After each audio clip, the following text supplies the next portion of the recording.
রবিবার দিন সকালে একদম রেডি হয়ে বেরিয়ে পড়লাম ঘুরতে যাওয়ার জন্য।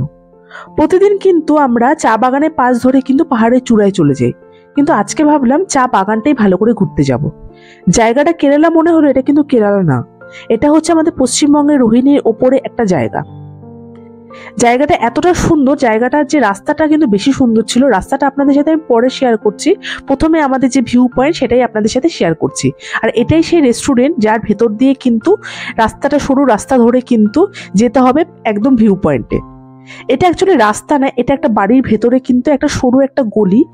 ওনারা কিন্তু বাড়ির ভেতরেই কিন্তু অনেক গাছপালা লাগিয়েছে, অনেক রকম পাখি পুষছে।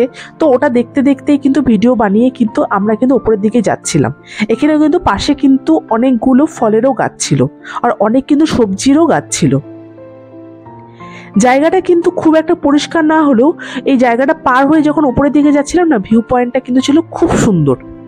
এখানে কিন্তু আগের থেকে কিন্তু দুটো ফ্যামিলি অলরেডি কিন্তু ঘুরছিল, ওরা ফটো তুলছিল। যাই হোক, আমাদের পৌঁছাতে পৌঁছাতে কিন্তু সকাল 11টা হয়েই গেছিল।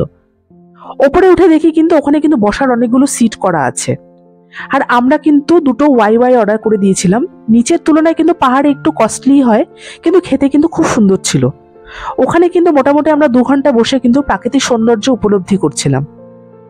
শহরে ভিড় থেকে কিন্তু এরকম নিরিবিলি জায়গায় কিন্তু সপ্তাহে একটা দিন যদি বসে যদি চা খাওয়া যায় না, এর থেকে কিন্তু আনন্দ কিন্তু আর পাওয়া যায় না।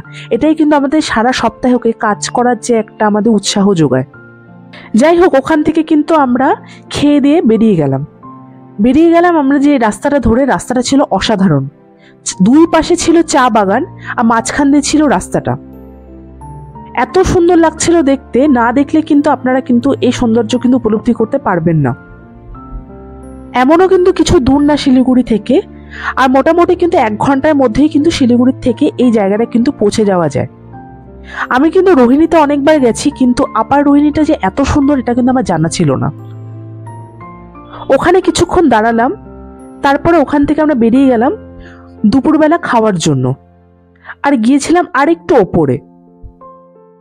ঘুরেছি তো অনেক জায়গায়, আর পাহাড় তো বরাবরই আমার খুব পছন্দের জায়গা।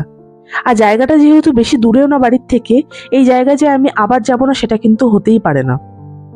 হয়তো কোনোদিন বিকালবেলা নিজের মন ঠিক করতে আবার পৌঁছে যাব।